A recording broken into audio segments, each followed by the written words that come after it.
ఈ సంబంధించినటువంటి ఏదైతే సంబంధించినటువంటి దాంట్లో పార్టిసిపేట్ చేసిన బరిలక్క కూడా వచ్చింది. ఇక్కడ వాళ్ళ హస్బెండ్ కూడా వాళ్ళు దిబ్బనటువంటి పరిస్థితి ఏం చెప్తారు? ఇదంతా రౌడీ రాజకీయం అన్న, 100% రౌడీ రాజకీయమే. ఇంకా అసలు ఎంత దారుణం, ప్రజాపాలన కాదు ఇది, అసలు ప్రజాపాలనే కాదు. మోతీలాలన్న 9 days ధర్నా చేసిండు, ఇంతనన్నా జాలి ఉండాలన్న. ఓట్లప్పుడు అప్పుడు ఫ్రీగా ఉన్నాడు, ఊరు వచ్చి ఓట్లు తిరిగినప్పుడు ఫ్రీగా, అప్పుడు ఫ్రీ టైం ఇష్టం వచ్చినట్టు మమ్మల్ని కలిసిండు, మాతో మాట్లాడిండు. ఇప్పుడు ఫ్రీగా లేడా అంటే ఇప్పుడు అంతా బిజీ ఉన్నాడా? మళ్ళీ ఎప్పుడు ఫ్రీగా ఉంటాడు? 5 years వచ్చినాక ఫ్రీగా ఉంటాడా? అట్లా ఇట్లా కొయ్యాల్సిన అవసరం లేదు. ఇది మా గవర్నమెంట్, నిరుద్యోగుల గవర్నమెంట్ అన్నాడు. ఇది నిరుద్యోగుల గవర్నమెంట్ ఎందుకు అవుతుంది అన్న? ఇష్టం వచ్చినట్టు ఎట్లా చూస్తారు మనుషులని? 5 years కి మా ఓట్లు అవసరం లేదా? ఇష్టం వచ్చినట్టు చూడండి అన్న, మీరు మాకేమన్నా చూడండి అసలు ఎట్లా మిగిలిన దెబ్బల ప్యాంట్ మొత్తం గిలిపి కాళ్ళు రక్తం ఎట్లా కారుతుంది.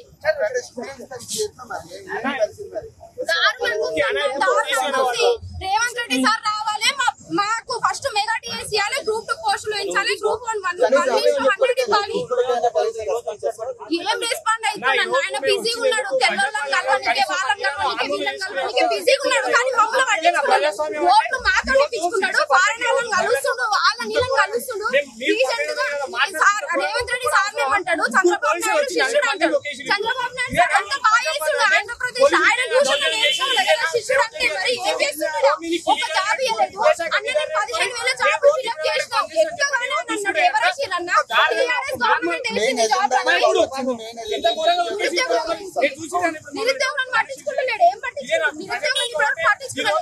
ఇంకొకటి అన్నాడు, ఇప్పుడు వరకు ఏంటంటే అన్న కానిస్టేబుల్ జాబ్స్ 15,000 ఫిల్అప్ చేసినట్టు. ఏ గవర్నమెంట్ వేసిందన్న? నేను వచ్చిన 2 నెలల్లోనే 15,000 కానిస్టేబుల్ జాబ్లు ఫిల్అప్ చేసినట్టు. బీఆర్ఎస్ గవర్నమెంట్ కి జస్ట్ పట్టా ఇచ్చి ఈ పేరు ఇదంతా దొంగ రాజకీయం అన్నారు. ఏం చూసామన్న? ఇది రెస్పాండ్ కావాలి, రేవంత్ రెడ్డి సార్ రావాలి. మా బాధలు, ఇది మా గవర్నమెంట్, మేము ఓట్లేసి గెలిచిన గవర్నమెంట్, మా ఇష్టం ప్రకారం చేయాలి. ఫస్ట్ ఆఫ్ ఆల్ మా ఇష్టం ప్రకారం జాబ్స్ మాకు ఇవ్వాలి. కొంతమంది పేదలు ఉన్నారు ఇక్కడ, వాళ్ళ డిసిషన్స్ తీసుకొని ఇక్కడ జాబ్ చేయాలి. ఫస్ట్ ఆఫ్ ఆల్ ఇక్కడ దాడులు చేయడం అనేది దేశాలను మేము వదిలిపెట్టాం, దేశవరకు అసలు వదిలిపెట్టాము. మాకు జాబ్ చేయాలి. మేము ఎందుకు మాకు అసలు మాట్లాడాలి కదా ఆటోలలో వచ్చిరన్నా, మేము ఇక్కడ సైలెంట్ గా ఉన్నాము. దొంగలు ఇక ఆటోలలో దాచుకొని సడన్ గా వచ్చి ఆపేసుకొని సడన్ గా దిగి మేము అక్కడికి చూస్తూనే ఉన్నాము. వాళ్ళు వచ్చే ఆటోలో నిరుద్యోగుల పరిస్థితి ఇంత ఘోరంగా ఉంది ఈ రోజు. మరి ఎట్లా చూడాలి?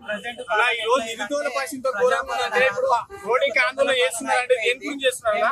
ఇన్ని రోజులు ఊళ్ళో సప్పులు చేసుకొని స్టడీలలో కూర్చొని చదువుకుంటూ ప్రిపేర్ అవుతున్నారు. ఈ రోజు అన్నిటి స్టోరీ ఏంటంటే వాళ్ళు నచ్చినట్టు చేసుకుంటారు, ప్రజాపాలన అన్నారు. ఆ రోజు రేవంత్ రెడ్డి గారు ఏమని చెప్పారన్నా, మీకు first candidate job candidate release చేసిన తర్వాత నేను ఏదైనా సంతకం చేశాను. ఈ రోజు చేసిండు ఆయన, ఈ రోజు చేసిండు ఆయన.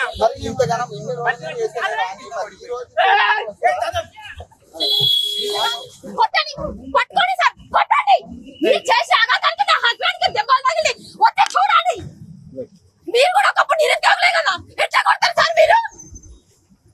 ఒకప్పుడు మీరు కూడా నిరుద్యోగులే కదా, మా మీద ఎట్లా ఎట్లా చేస్తారు? ఒకసారి చూడండి మా హస్బెండ్ కి ఎట్లా దెబ్బలు తగిలి సార్. ఎట్లా సార్ మీరు? ఒకప్పుడు మీరు కూడా మాలాగా నిరుద్యోగులే కదా, కొట్టుకోండి. ఒక్కసారి ఇట్లా పట్టుకునే వాళ్ళు మా నిరుద్యోగులను చంపేయండి, ఊక అయిపోతుంది. చూశారు కదా, ఇది ప్రభుత్వం ప్రజాపాలన అంటే. ఇది ప్రజాపాలన అంటే మీరు అర్థం చేసుకోవాలి. ఎప్పటికైనా సరే ఊర్లో ఏదో చెప్పింది కదా, ఈ ప్రభుత్వం ఎవరైనా వింటారా? మేము రాము సార్, మేము రాము. ఎట్లా అరెస్ట్ చేశారు మీరు? నిరుద్యోగులే కదా, మీరు మాట్లాడచ్చు కదా. ఇప్పుడు దెబ్బల కారణం ఎవరు? ఇదేనా మీ ప్రభుత్వం అంటే? అలా ఒకటే ఇక్కడ వీళ్ళు ఎదుర్కొని చేస్తున్నారు. ఆందోళన చేసుకోకుండా సంబంధించినటువంటి మాకు జాబ్ చేసే వరకు మేము స్టాప్ చేయం. మాకు జాబ్ చేసే వరకు మేము స్టాప్ చేయం. ఇది ఇలానే కొనసాగుతుంది. వీళ్ళు ఎంతవరకు కొట్టి కదా, ఇప్పుడు మీరు చూసి లైవ్ అయితే మమ్మల్ని కొట్టడం కానీ గెలవడం కానీ జరుగుతుంది. లాఠీలు పట్టుకొని ఇప్పుడు కొత్త దెబ్బలు మళ్ళీ తింటాం. మా సమస్య